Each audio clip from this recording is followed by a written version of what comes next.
Hello दोस्तों, स्वागत है हमारे यूट्यूब चैनल सुनसान क्लास में। तो आज आए हैं हम आप लोगों को नया टॉपिक लेके समास। समास के बारे में आज हम बताएंगे। तो समास के बारे में बताने से पहले पहले हम ये चर्चा करेंगे, इसके पहले वाली क्लास में हमने संधि पढ़ाया हुआ है। संधि में जो हम पढ़ाए थे एक बार उसका हम रिवीजन करेंगे, इसके बाद हम समास पे चलेंगे। ठीक है, तो हमारा टॉपिक क्या रहेगा आज का? समास विग्रह। ठीक, ये रहेगा हमारा टॉपिक। तो समास विग्रह पढ़ने से पहले जो है हम संधि पे बात कर लेते हैं। संधि, इसके पहले जो क्लास हुई थी उसमें कुछ डाउट रहा होगा या फिर और कुछ अगर प्रॉब्लम है उसे देख लेते हैं। जैसे इसके पहले टॉपिक क्या था? संधि थी। संधि को हमने बताया था संधि के 3 पार्ट होते हैं, स्वर संधि, व्यंजन संधि और विसर्ग संधि। और स्वर संधि के बारे में हमने ये बताया था कि स्वर संधि किसे कहते हैं? 2 समीपवर्ती स्वर वर्णों के मेल से जो विकार उत्पन्न होता है, जो परिवर्तन होता है, उसे हम स्वर संधि कहते हैं। और व्यंजन संधि, व्यंजन संधि में क्या होगा? 2 समीपवर्ती व्यंजन वर्ण, या फिर जैसे अगर कह दिया जाए, जैसे ये प्लस है, प्लस के इस साइड जो है व्यंजन आना चाहिए और इस साइड स्वर हो या व्यंजन हो, कुछ भी। जब मिलन होगा तो क्या होगा? व्यंजन संधि होगा। और विसर्ग संधि में हमने ये बात किया था कि जहां पर विसर्ग संधि का चिन्ह आ जाए, विसर्ग का जहां लोप हो जाए, जहां विसर्ग आ जाए तो विसर्ग संधि है। उसमें तमाम नियम है, तो हम नियम के बारे में 2-3 नियम शायद देखे थे, और व्यंजन संधि का तो टोटल नियम हो गया था। और हम ये देखेंगे कि स्वर संधि के 5 भेद होते हैं, जो हमने बारी बारी से सब देख चुका था। हाँ, तो अगर देखा जाए ट्रिक की बात, उसमें तो ट्रिक की चर्चा शायद नहीं की गई थी। जो दीर्घ बनेगा उसमें, दीर्घ संधि में हम क्या पढ़ाए थे? इसमें सब बड़ा बड़ा ही बनता है। जैसे बड़ा आ बनेगा और बड़ी ई बनी थी और बड़ा ऊ बनेगा। हाँ, और री भी देखेंगे तो री ही बन जाएगा उसमें। और गुण में क्या देखे थे? गुण में ये देखे थे, इसमें यदि किसी शब्द के ऊपर एक हुंडी आ जाए, एक हुंडी आ जाए तो उसमें हम ये देखे थे, उसमें क्या बनता है? इसमें ए बनता है और इसमें ओ बनता है। तो इसकी भी एक मात्रा होती है और इसका भी क्या होता है? एक खड़ी पाई एक मात्रा होता है। यानी कि ऊपर यदि हम देखेंगे एक हुंडी तो तुरंत लगा देंगे गुण संधि। और क्या वो देखे थे इसमें? इसमें हम ये देखे थे वृद्धि। वृद्धि में क्या देखे थे? वृद्धि स्वर संधि में हमने ये देखा था, इसमें वृद्धि कर जाएगी।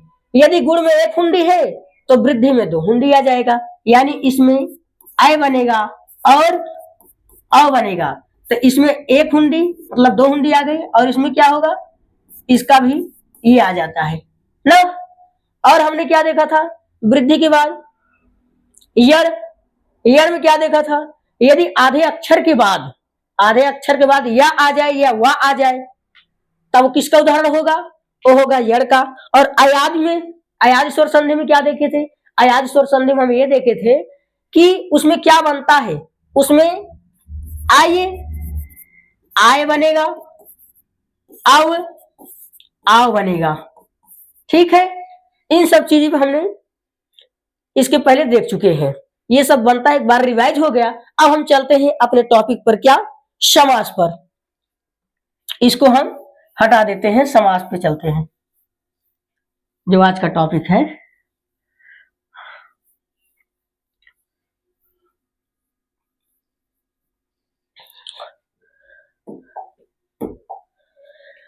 समास। समास किसे कहते हैं? जैसे हमने उसमें देखा था संधि, 2 समीपवर्ती वर्णों के मेल से जो विकार उत्पन्न होता है, जो परिवर्तन होता है, उसे संधि कहते हैं। लेकिन समास किसे कहते हैं? 2 समीपवर्ती शब्दों के मेल से। इसमें 2 समीपवर्ती शब्द जुड़ेगा और उसमें क्या जुड़ा था? उसमें वर्ण जुड़ा था ना। जैसे हम एक एग्जाम्पल लेते हैं, एग्जाम्पल क्या, पहले इसका परिभाषा ही क्लियर कर लेते हैं। परिभाषा क्या है इसका? परिभाषा ये है, जब दो या दो से अधिक शब्दों के मेल से एक नए शब्द की रचना की जाए। जब दो या दो से अधिक शब्दों से मिलकर एक नए शब्द की रचना की जाए, वही बात तो हुआ। जैसे कह दिया जाए रसोई घर, एग्जाम्पल क्या है, रसोई घर। इसको जब हम तोड़ेंगे तो होगा क्या, रसोई के लिए घर। ये टूटेगा क्या, रसोई के लिए घर। हाँ, जब ये रसोई के लिए घर होगा तो हम इसको क्या कहेंगे और इसको क्या कहेंगे? इसको हम कहेंगे क्या, इसको कहेंगे समस्त पद। इसे क्या कहेंगे, इसे कहेंगे समस्त पद। और इसे क्या कहेंगे, इसको समस्त पद कह दिए। और इसको क्या कहेंगे, इसको कहेंगे हम समास विग्रह। क्या कहेंगे, इसे ही कहेंगे समास विग्रह। ये समास विग्रह जो है, इसके लिए टूटा हुआ शब्द है। टूटा हुआ शब्द है ना, टूटे हुए शब्द जो है वो होता है समास विग्रह। और यही टूटा हुआ शब्द जो अलग अलग टूटा है, ये सब जब एक में ही सिमट के आ जाएगा, ये हो जाएगा समस्त पद। ठीक, हाँ। अब जो समस्त पद होता है, इसको भी अगर देखेंगे तो इसमें भी पढ़ा जाता है एक पूर्व पद, एक पूर्व पद होता है और एक उत्तर पद होता है। उत्तर पद, पूर्व पद का मतलब होता है पहला पद, उत्तर पद का मतलब होता है बाद का पद। ये जो होता है ये बाद में आता है और ये जो होता है ये पहले आता है। जैसे हमने कहा रसोई घर, रसोई घर का ये वाला जो है ये पहला पद है और ये दूसरा पद है, यानी कि ये पूर्व होगा और ये क्या होगा, ये उत्तर पद होगा। ठीक, ये उत्तर पद होगा। समझ में आया ना? समास जो है, समास के मतलब किसे कहते हैं ये भी देख लीजिए। और इसमें कौन कौन से पद होते हैं, समस्त पद होता है और ये समास विग्रह होता है। और समस्त पद में क्या होता है, पहला होता है, दूसरा होता है शब्द, और पहले पद को पूर्व पद कहेंगे, दूसरे शब्द को उत्तर पद कहेंगे। ठीक, जो कि हम यहाँ देख चुके हैं। अब हम ये देखेंगे समास के कितने भेद होते हैं। समास के कितने भेद होते हैं, समास के कितने भेद होते हैं, लो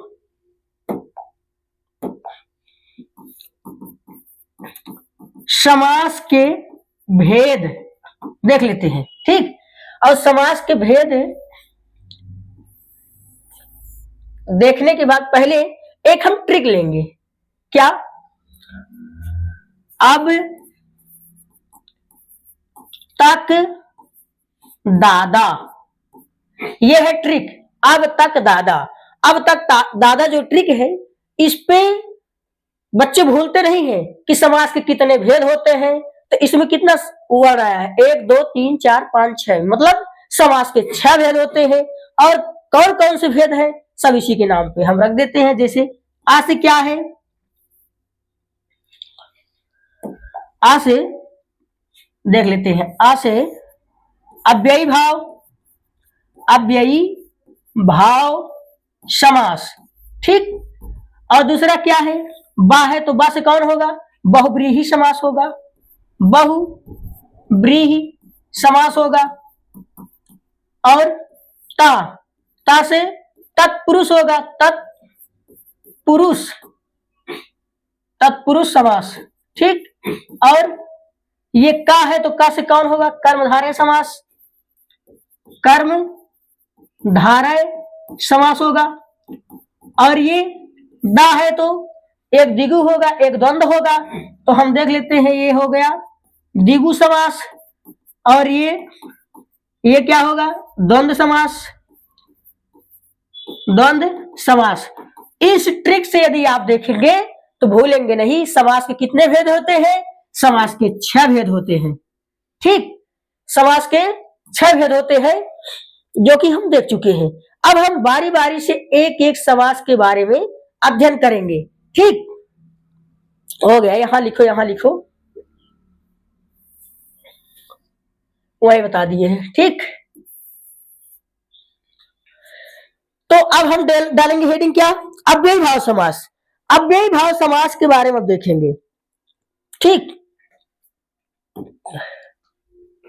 अव्ययी भाव समास, अव्ययी भाव समास। अब हम देखेंगे अव्ययी भाव समास की विशेषता क्या है, इसकी पहचान क्या है, कैसे हम पहचानेंगे। अव्ययी भाव समास जो होता है इसमें क्या होता है, अव्ययी भाव का शाब्दिक अर्थ है अव्यय बन जाना। ठीक, अव्ययी भाव समास का अर्थ क्या है, अव्यय बन जाना। पहला पॉइंट तो ये है,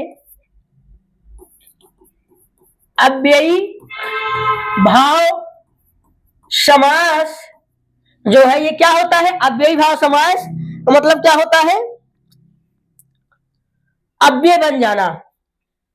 समास का शाब्दिक अर्थ, शाब्दिक अर्थ क्या है, शाब्दिक अर्थ है अव्यय बन जाना, अव्यय बन जाना। ठीक, ये तो हो गया, बन जाना है। और दूसरा पॉइंट क्या है इसी में अगर कह दिया जाए, इसकी और क्या विशेषता है, अव्ययी भाव समास का शाब्दिक अर्थ क्या हो गया, अव्यय बन जाना। और दूसरा है इसमें पूर्व खंड प्रधान होता है। पूर्व मतलब पहला वाला पद, इसमें क्या होता है, इसमें पूर्व पद, पूर्व पद प्रधान होता है, प्रधान होता है। और इसकी क्या विशेषता है, इसकी अगली विशेषता ये है कि यही पूर्व खंड अव्यय होता है। जो पूर्व खंड होता है यही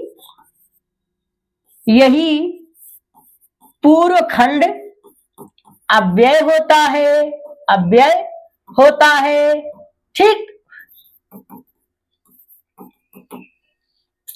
और अगली विशेषता क्या है, एक विशेषता इसकी और ये है, जैसे यदि कहा जाए पूर्व खंड और उत्तर खंड को मिलने पर जो समस्त पद बनता है वह भी अव्यय बन जाता है। जैसे हमने कहा था रसोई घर, ठीक, तो उसमें दो पद आए थे, पूर्व पद और उत्तर पद। पूर्व पद और उत्तर पद दोनों को मिलने से जो नया शब्द बनता है वो भी अव्यय बन जाता है। पूर्व पद इसमें लगा दो, इसमें पूर्व पद तथा उत्तर पद के मिलने से जो नया शब्द बनता है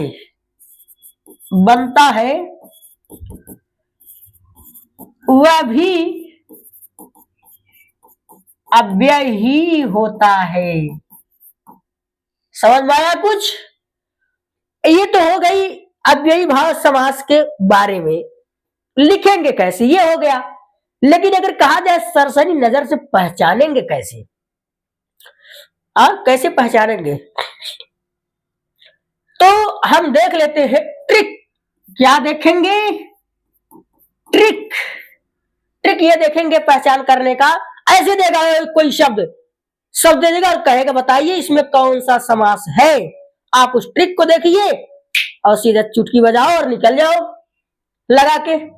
क्या हो गया, इसमें आएगा क्या, प्र आएगा, प्रति आएगा, प्रय आएगा और प्रति आएगा। क्या लिख रहे हैं हम, प्रति, भर, यथा, यावत। इसके बाद कोई एक ही शब्द दो बार रिपीट हो जाए, एक ही शब्द दो बार रिपीट, एक ही शब्द दो बार दोहराव होगा। ठीक, एक ही शब्द दो बार दोहराया जाएगा। जैसे कहा जाए एका एक, बीचों बीच, बीच और बीच, बीचों बीच, एका एक, दना दन, टका टक। ठीक, ऐसे ही जो शब्द है एक ही शब्द दो बार आ जाए तो किसका एग्जाम्पल होगा, अव्ययी भाव समास का होगा। ठीक है, जैसे एग्जाम्पल अगर देखा जाए, एग्जाम्पल ले लें, कौन सा एग्जाम्पल, जैसे यदि कहा जाए प्रतिदिन हो गया, प्रतिदिन क्या हो गया, प्रतिदिन, प्रतिदिन, इसमें देखिए प्र आया है कि नहीं, प्रतिदिन हो गया, आजन्म हो गया, आ जन्म हो गया, और प्रतिदिन हो गया, आजन्म हो गया, और प्रतिशत हो गया, और हाथों हाथ हो गया, बातों बात हो गया, और बातों बात हो गया, आमरण हो गया, आमरण, बातों बात, बातों बात, रातों रात, दिनों दिन, ये सब किसके एग्जाम्पल है, अव्ययी भाव समास के उदाहरण है ये सब। ठीक है, ये हुए इसके उदाहरण। अगर फिर बात कहा जाए कोई और, जिसे बकायदा, प्रत्यक्ष, यथा संभव, प्रतिदिन, यथोचित, ठीक, बेशक, बेमतलब, बेशक और बेमतलब, लो, बेशक, बेमतलब, ठीक, ये सब किसके उदाहरण है, अव्ययी भाव समास के। हम समझते हैं कि आप ये समझ में आ गया होगा। अब हम चलते हैं दूसरे समास की तरफ। दूसरा समास क्या है, दूसरा समास देख लेते हैं क्या, कोई भी ले लो, सीरियस मतलब नहीं है, पढ़ना है सब कुछ। तत्पुरुष समास ले ले, तत्पुरुष समास ले लिया जाए। सॉरी, गला एकदम पकड़ लिया है। तत्पुरुष समास, तत्पुरुष समास क्या है, जिन समास का पहला पद गौड़ तथा दूसरा पद क्या होता है, प्रधान होता है। जिस समास का पहला पद क्या होता है, गौड़ होता है, और दूसरा पद प्रधान होता है, उसे क्या कहेंगे, उसे कहेंगे तत्पुरुष समास।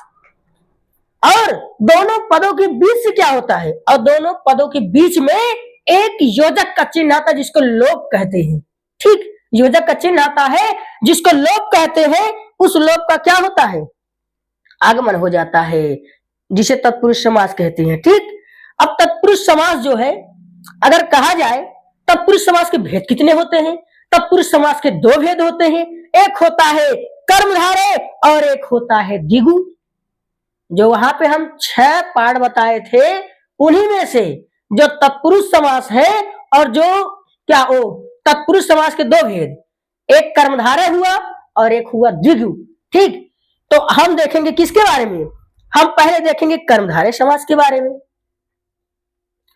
क्या देखेंगे, तत्पुरुष समास, ये जो है तत्पुरुष समास जो है, इसके अंदर क्या देखेंगे, इसके अंदर हम देखेंगे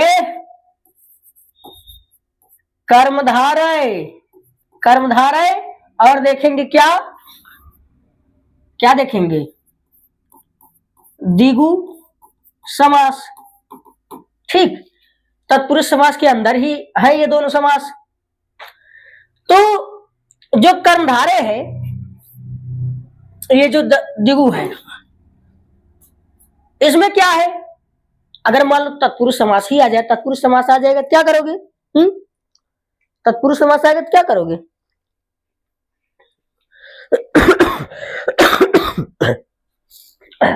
गला ठीक नहीं है, चलो पहले इसको हम पढ़ लेते हैं तब। कर्मधारय, कर्मधारय इसमें क्या होगा, कर्मधारय समास भी दो प्रकार से बनता है, कर्मधारय समास दो प्रकार से बनता है। कौन कौन सा,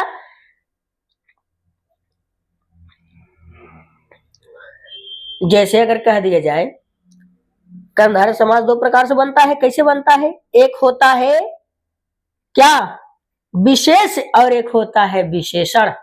क्या होता है, एक होता है विशेष और दूसरा होता है विशेषण। ये तो इसका हो गया। और द्विगु में क्या होगा, द्विगु इसमें तो संख्यावाची होगा। ये तो ये दोनों निपट गए, मान लीजिए इसके बारे में बता दिए। अब तत्पुरुष आ जाएगा, क्या करोगे, तत्पुरुष भी तो हम बताए थे उसमें। तत्पुरुष क्या है, जिस समास का पहला पद गौड़ तथा दूसरा पद प्रधान होता है। और दोनों पदों के बीच में क्या होगा, विभक्ति का लोप हो जाएगा ना। तीनों के बारे में हम रैंडमली जान गए हैं। ठीक, अब समास अगर कर्मधारय की बात कहा जाए, इसमें क्या आएगा, इसमें पहला पद विशेषण होगा और दूसरा पद क्या होगा, विशेष होगा। पहला पद क्या होगा, विशेषण, विशेषण होगा और दूसरा पद क्या होगा, विशेषण, और ये विशेष होगा। कुछ बच्चे तो ऐसे हैं कि विशेष और विशेषण ही नहीं जानते ना, तो पहले हम इसी को हम समझ लेते हैं, निपटा देते हैं, नहीं तो समझ ही नहीं आएगा। लो, क्या विशेष विशेषण, हाँ, विशेष्य, विशेष्य, और ये हो गया विशेषण, विशेषण। अब जैसे विशेष्य है और विशेषण है, वैसे क्या होगा, एक और है जिसको क्या कहते हैं, विशेष विशेषण के अलावा क्या होता है, एक उपमेय और उपमान होता है। इसी की तरह एकदम एकदम इसी टू कॉपी है, नाम चेंज है, बस कॉन्सेप्ट यही है। क्या, उपमेय और उपमान, उपमान, और ये हो गया उपमेय। ठीक, जिसे उपमेय कहेंगे उसी को विशेष कहेंगे, जिसे विशेषण कहेंगे उसी को उपमान कहेंगे। अब पहचानें कैसे, एक एग्जाम्पल लेंगे तब समझ में आएगा ज्यादा। जैसे हो गया क्या, घनश्याम, एक एग्जाम्पल ले लिए, घनश्याम। ये जो घनश्याम है इसमें ना आया है कहां, या आया है ना, इसका मतलब ये ना वाला होगा, ना किसमें है, ना है उपमान में, उपमान, और ये हो गया श्याम, उपमेय। ये एग्जाम्पल अपने जीवन में हमेशा के लिए याद कर लो, घनश्याम, क्योंकि यही एक एग्जाम्पल है जो उपमेय और उपमान को पहचान करने में मदद करेगा। अब हम कहेंगे उपमेय किसे कहेंगे, उपमान किसे कहेंगे, जिसकी तुलना की जाए, जिसकी तुलना की जाए उसे उपमेय कहेंगे, जिससे तुलना की जाए, जिससे तुलना की जाए वो उपमान है। जैसे घन श्याम, घन के समान श्याम, घन के समान श्याम, श्याम किसके समान है, श्याम घन के समान है, घन मतलब बादल, घन मतलब बादल, तो श्याम किसके समान है, श्याम जो है घन के समान है, घन मतलब बादल होता है। यहाँ उपमेय की तुलना उपमान से की जा रही है, बात समझ में आई ना कुछ, उपमेय की तुलना उपमान से की जा रही है, यानी कि जिसकी तुलना की जाए, जिसकी तुलना की जाए वो उपमेय है, जिससे तुलना की जाए वो उपमान है। ठीक, और यही कॉन्सेप्ट इसमें लगा दो, विशेष और विशेषण में, जिसकी विशेषता बताई जाए विशेष है, जिसकी विशेषता बताई जाए वो विशेष है, जिससे विशेषता बताई जाए, क्या, जिससे विशेषता बताई जाए जिस शब्द से उसे विशेषण कहते हैं। समझ में आया। जैसे अगर कहा जाए नील गाय, यहां पर एग्जांपल ले लो, नील गाय, नील गाय, इसमें गाय क्या है, विशेष है, इसमें नील क्या है, विशेषण है। हमने कहा जिसकी विशेषता बताई जाए विशेष है, तो इसकी विशेषता बताई जा रही है कि गाय नील है, नील गाय, गाय जो है वो नील है, ना कि नील गाय है। हा? अब इसकी विशेषता बताई जा रही है ना इससे, इसलिए ये विशेष हुआ और ये वाला शब्द जो है विशेषण हुआ। ये रंग का बोध कर रहा है और ये उस प्राणी का, हमें लगता है आप लोग समझ गए होंगे। अब हम चलेंगे और एग्जाम्पल के ऊपर। जैसे कहा जाए इसमें ले लो, इसका एग्जाम्पल क्या होगा, हमने कहा ना इसमें इसका पहचान ही यही है, कर्मधारय समास में दो चीज रहेगा, एक विशेषण और विशेष, इसी के बारे में बात होगी। हाँ, यदि किसी समास में पहला पद क्या होगा, विशेषण होगा और दूसरा पद विशेष्य होगा, तो कौन सा समास होगा, कर्मधारय समास होगा। ये अगर लिखना हो तो आप लोग लिख सकते हैं ऐसे। हाँ, और एग्जाम्पल ले लीजिए इसमें। एग्जाम्पल ये है, जैसे महादेव ले लो, महादेव, महादेव, महादेव में क्या होगा, सॉरी, महादेव, देखो ये महा है, ये देव है, महादेव में ये महा है, ये देव है। इसमें विशेष कौन है, विशेषण कौन है, विशेष विशेषण बताओ। विशेष तो हो गए देव, ये हो गए विशेष, और ये हो गए विशेषण। इनका विशेषण मतलब विशेषता, विशेषण मतलब विशेषता।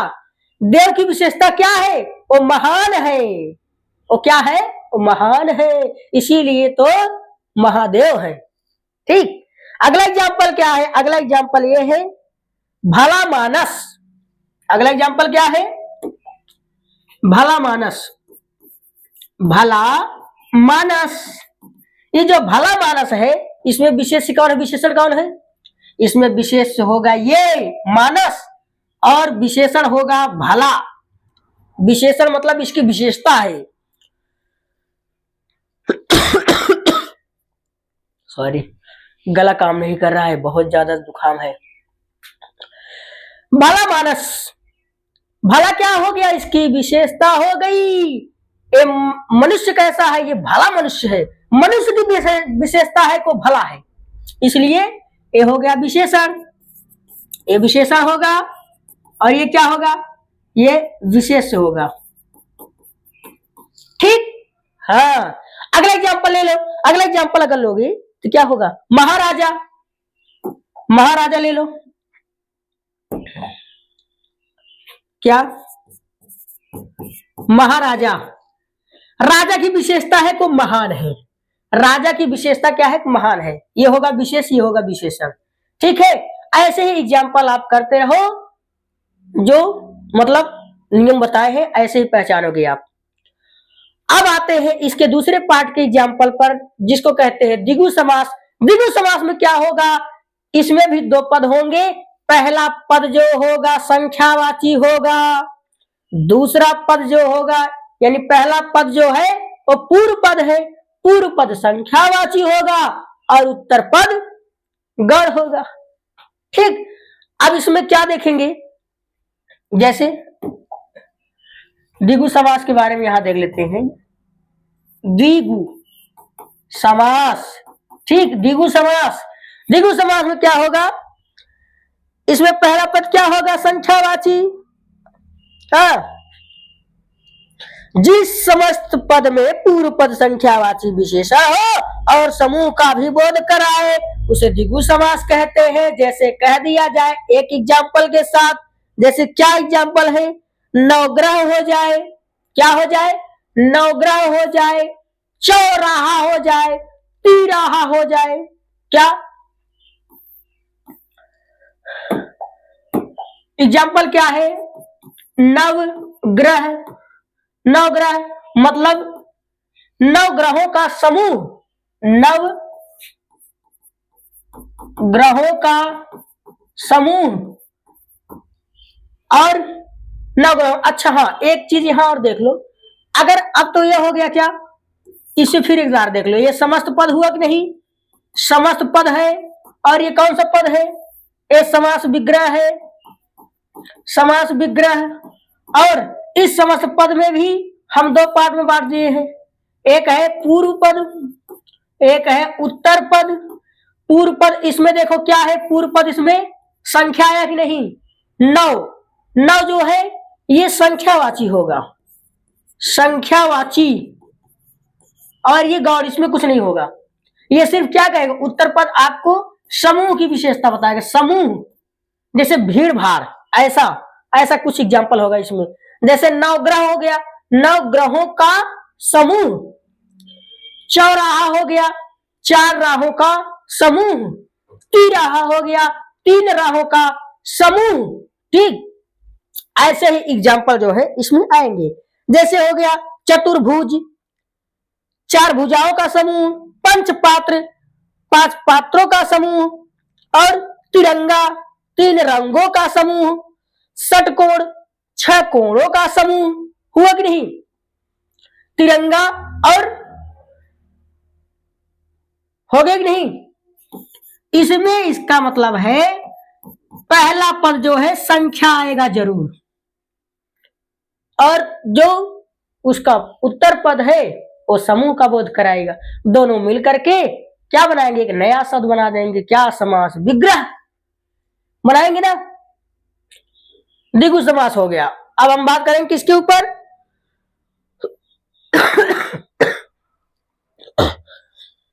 आज एकदम तबीयत खराब है। द्विगु समास। अब चलेंगे हम, अगला समास क्या है इसमें, और ले लो, तिरंगा हो गया, षटभुज हो गया, षटभुज और चौराहा, तिराहा, पंचानन, षडानन, सब एग्जाम्पल इसी के हैं। जो कॉन्सेप्ट बताया वही कॉन्सेप्ट देखो, सब में देखो गिनती आ रही है, 6 4 3 5 6 3 आ रहा है ना, ऐसे ही आएगा। अब चलेंगे हम द्वंद्व समास के। क्या? ये वाला ले ले पेज। द्वंद्व समास, द्वंद्व समास, इसमें दोनों ही पद प्रधान होंगे। ये ऐसा समास है, ये दोनों ही पद प्रधान होंगे, और इसमें क्या होगा? दोनों पद प्रधान होगा। दोनों पद क्या होगा? प्रधान होगा। और इसमें क्या आएगा? जैसे विलोम शब्द आएगा। क्या आएगा? इसमें विलोम भी आता है। इसकी विशेषता जानोगे? थोड़ा इसकी विशेषता जान लो। जैसे दोनों पद प्रधान हो गया, और दोनों पदों के बीच में और, या, तथा, जैसे, इसमें क्या आएगा? दोनों पदों के बीच में और भी आ सकता है, इसमें और भी आ सकता है, या भी आ सकता है, जैसे भी आ सकता है। मतलब जैसे दो शब्द होगा, एक यहां एक यहां, इसी के बीच में एक चिन्ह आएगा, ठीक, और इस चिन्ह के बदले पर ही ये सब आएंगे। इस चिन्ह को हटा करके यही रखा जाएगा। समझ में आया?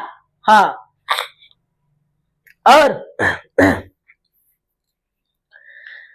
और इसमें जो भी आएगा विलोम आता है।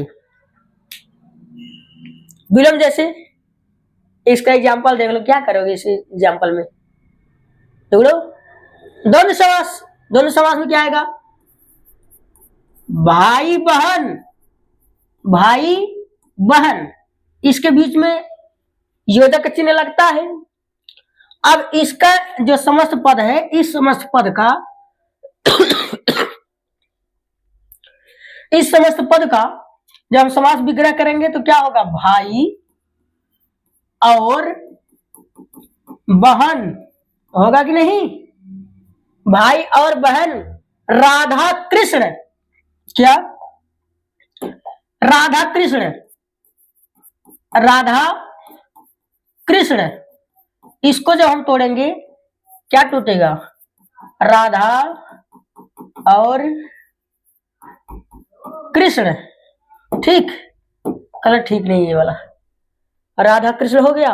और माता पिता, माता पिता, माता पिता, अब इसको तोड़ेंगे, माता और पिता। टूटा कि नहीं टूटा? ऐसे ही एग्जाम्पल इसमें आएंगे द्वंद्व समास में ना। और एग्जाम्पल यदि करना हो तो कर लो। यश अपयश, हानि लाभ, दाल भात, रात दिन। अच्छा हाँ, कुछ लड़के अव्ययी भाव समास इसमें कंफ्यूज हो जाते कभी कभी, थोड़ा बहुत। जैसे दे दिया रातों रात और रात दिन। कहेगा बताइए इसमें कौन सी समास है, तो इसमें होगा अव्ययी भाव। इसमें क्या होगा, इसमें अव्ययी भाव होगा। इसमें होगा क्या, इसमें क्या होगा, इसमें होगा जो चल रहा है द्वंद्व समास।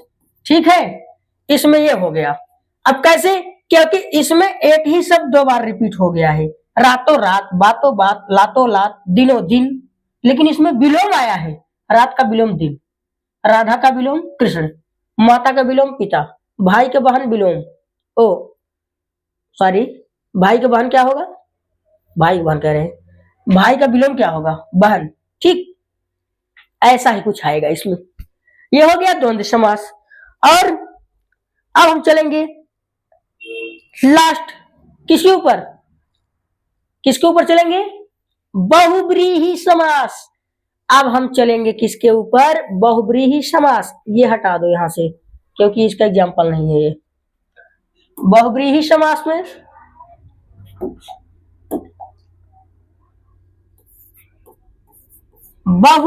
बहुब्रीहि समास, बहुब्रीहि समास में क्या होगा,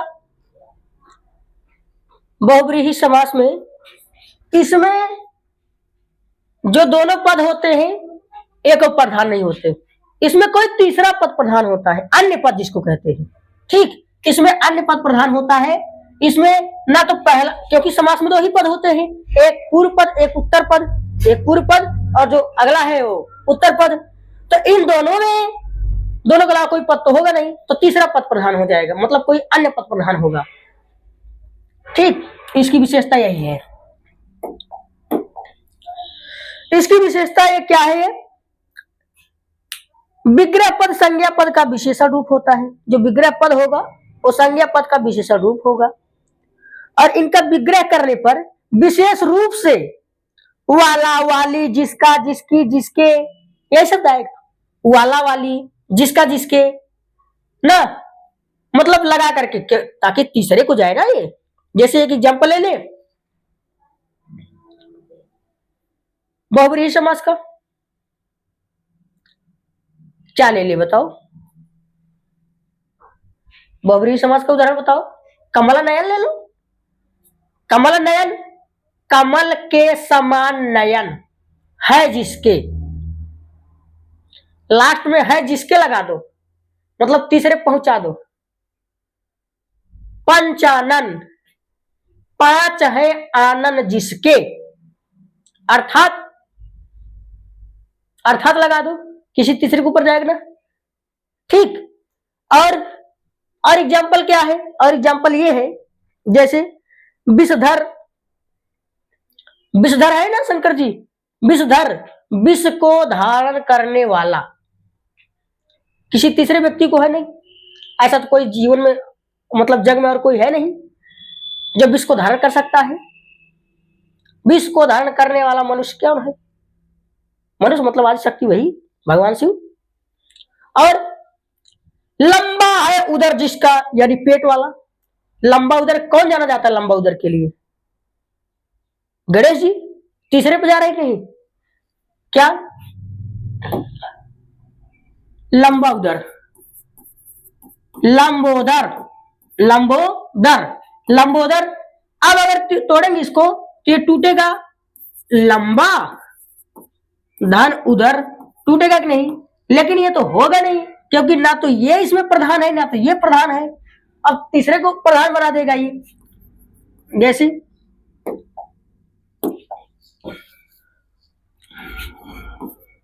लंबा है उदर जिसका, लंबा है उदर जिसका, अर्थात, अर्थात कौन, अर्थात गणेश,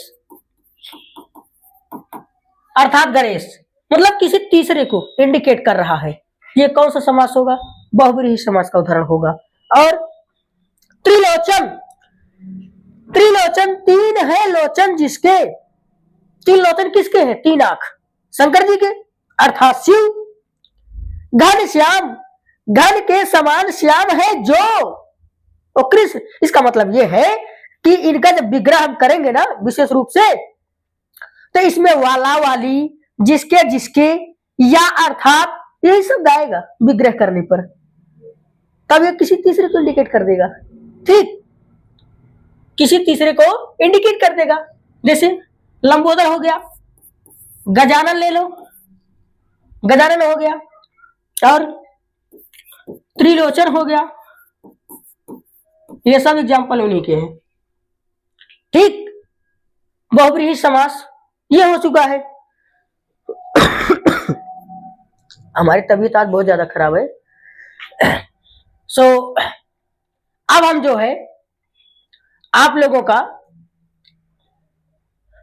अगली क्लास लेंगे, क्योंकि आज तबीयत हमारा बहुत ज्यादा खराब है। ठीक है, हम आप लोगों का लेंगे अगली क्लास।